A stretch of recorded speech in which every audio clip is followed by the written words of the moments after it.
7 years ago, I believed if I could get my hands on the next camera body, that's what would have fixed my photography.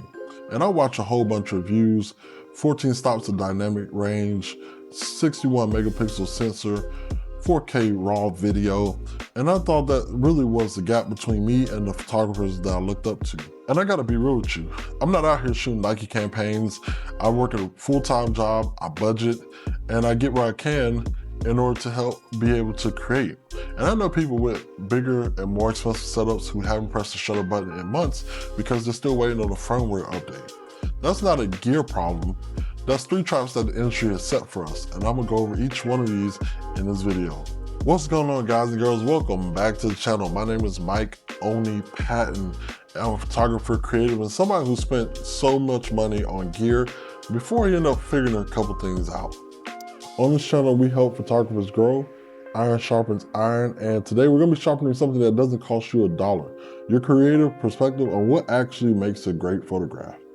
I made this video because I got tired of seeing the same cycle that I would see online, in threads, on Twitter, where somebody buys a new camera, they watch review after review after review, and then they start losing the magic and love for the camera that they bought, wanting the next latest and greatest thing.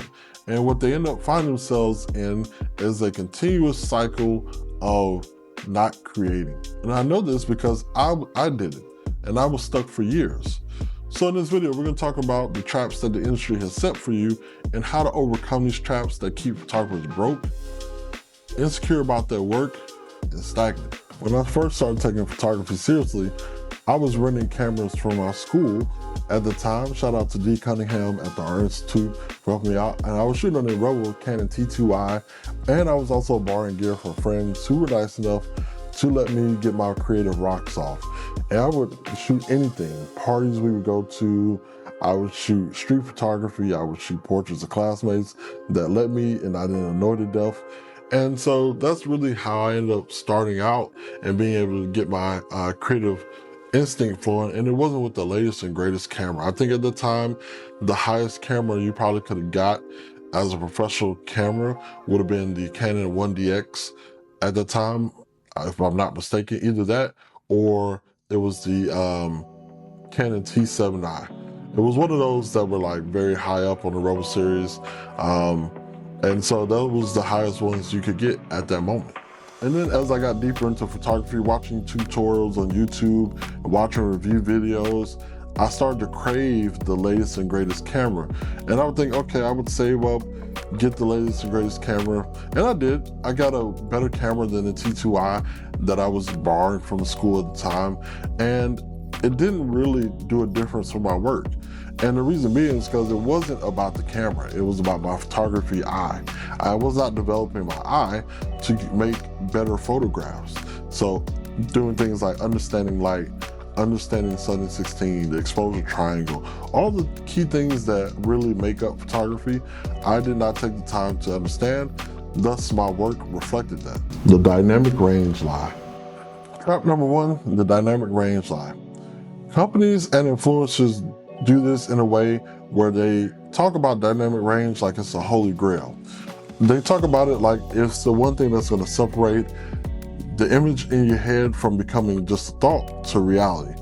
And while dynamic range is great and it's definitely a useful tool, especially when you need latitude in a photo to be able to save it or be able to push it in editing, it is not the thing that's going to make or break your photography. And here's what they don't tell you. The photographers who work really capture you, it's not because they had the greatest dynamic range on their sensor. It's because they understood lighting, composition, how to draw emotion from a story, and therefore those are the type of work and type of things that you want to focus on in order to make everlasting work. And trust me, if I took a photo with a $3,500 camera and a $400 camera and put them side by side, you probably couldn't tell a difference. And that's the point. It's not about so much what the camera can do, more so about your own photography eye and voice and how you frame and compose photos and your understanding of light. But the one thing I'm a big advocate for, and this is what leads us into the second trap, is using your own gear. Trap 2, future-proof paralysis. Trap 2 is future-proof paralysis. This one even isn't malicious in nature really. It's actually something that seems sort of responsible. I'm gonna save up all my money so I can get the best camera body, the best lens, the best gear. Therefore, I'm not having to spend money twice on gear, which all in all seems like a smart thing to do. But what happens is while you're saving up for this new piece of gear, this next lens, you're not creating. You're not actually going out and developing your eye and developing the techniques that it takes to actually be able to execute the ideas that you want to bring to life. Thus, it's going to leave you stagnant. While you're out here waiting for the perfect storm, other people are out failing, trying again, failing, trying again, and therefore they're going to be a lot further in their career because they're using what they have on hand in order to try to achieve a certain look while you're waiting on the perfect setup. And as you guys know, I work a full-time job. I said this before, I can't go drop $6,000 on a new setup just because a YouTube video told me to. You got to be able to get out and use the limitations that you have in order to really push your creativity further so that when you do get a new setup, when it makes sense, you can perform at a higher level. And for those that are new, you don't need to future-proof your camera. Right now, you just need a camera. You need to get out and shoot and start developing that eye and your voice. And this last one is the most important one, resolution as a crutch. Many people have been sold the idea that the higher the resolution, the more professional you are, the more you mean business. You start out on 12 megapixels, you graduate to 24, and then from 24 to 45, you're taking this a little bit more serious, you're investing in yourself. And then 61, wow, you must really mean business. You must be shooting campaigns for companies like Nike and Adidas and Fruit of the Loom. And all in all, resolution, while important, is not such a high key factor that's going to make or break your work. I watch people stress over whether they should get a 45 megapixel camera or a 61 megapixel camera, or now we got 180 with the new Hasselblad and Fujifilm coming out. And in all of photography, nobody has ever seen a great photo with perfect lighting, great composition, great setup and said, man, you know what would make this photo better? I wish I could zoom in on the brick way in the background. It's just not a thing. And trust me, for my new people, resolution can't fix a bad photo. A bad photo taken on the Hasselblad is still a bad photo. It can't create and fix your highlights. It can't fix your understanding of composition. It can't straighten the photo for you. It doesn't matter how much resolution you have. If you lack the basic understanding of photography and the rules of photography, then it doesn't matter what you're shooting on. And here's what this video is really about.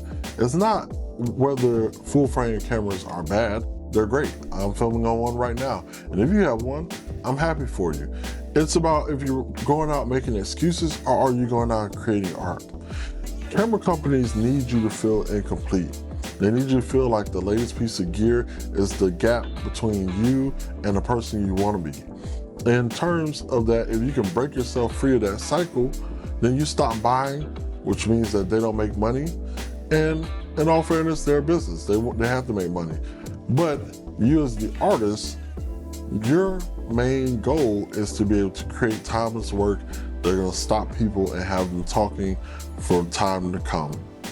Photography is not a gear collecting hobby. Now, some people who are hobbyists, they are fond of collecting gear, but photography is actually a way of seeing. It's actually showing people the world around you and how you view life, the things that you find special, and the scenes and moments that speak to you as an artist. And that's what this is really about. When you go out with your camera, you should go out and really think about what it is that speaks to you, what grabs you. I could shoot on the Leica M11, a D5200. It doesn't really matter. I've shot them all, and people will call my gear outdated. They will say, oh man, you got the oldest cameras. How are you creating with that? I could never. And that's fine if they feel that way. But I'm gonna keep creating until the wheels fall off.